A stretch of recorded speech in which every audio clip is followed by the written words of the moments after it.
अतीतले दिएका एक एक चोट र घाउको भारीले भरिएको भँगेराका पत्रमा उसले भोगेको दुःखको इतिहास आज मेरो हातमा छ। झोलामा रहेका पत्र र तस्बिरले मलाई असहज बनायो।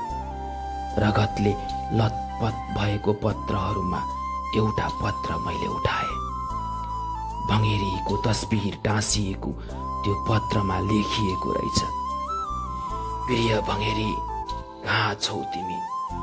मैले तिम्रो लागि भनेर तिमीलाई मन पर्ने खानेकुरा लिएर आएको छु। चाँडो आऊ है। हेर न, म पनि निकै दिनदेखि भोकै छु, सँगै खाने भनेर। तिमीलाई पर्खी बसेको पनि आज कतिका दिन भइसक्यो।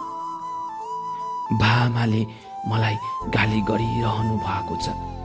भोकै किन बसेको यत्रो बेर भनेर, यत्रो दिन भनेर। मैले भनिदिए बाआमालाई, म अहिले खान्न, म भँगेरीसँगै बसेर खान चाहन्छु आमा। भँगेरीको हातले खुवाएको अचेल मलाई साह्रै मन पर्छ आमा। भँगेरोले अझै लेख्दै जान्छ। हेर न भँगेरी, आमा आफै रुनु हुँदैछ। खै किन होला, मलाई अचेल थाहा नै हुन्न। मेरो हात आँखा सबै गल्न थालिसके भँगेरी। अब फर्किआऊ है चाँडो।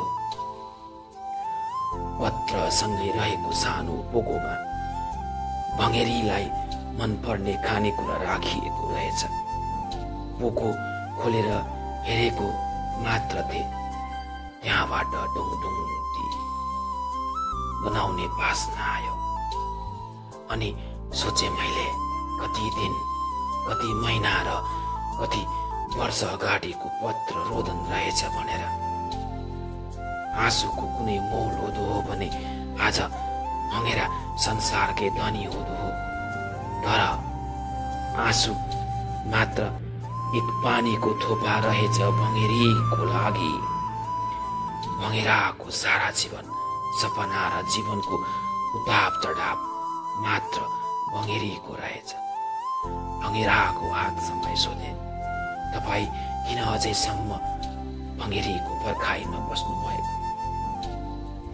उसले टाउको बिस्तारै माथि उठाएर मतिर मलिन ओठ अनुहार लगाएर भन्छन्, अतीतको पाना पल्टाउँदै जाँदा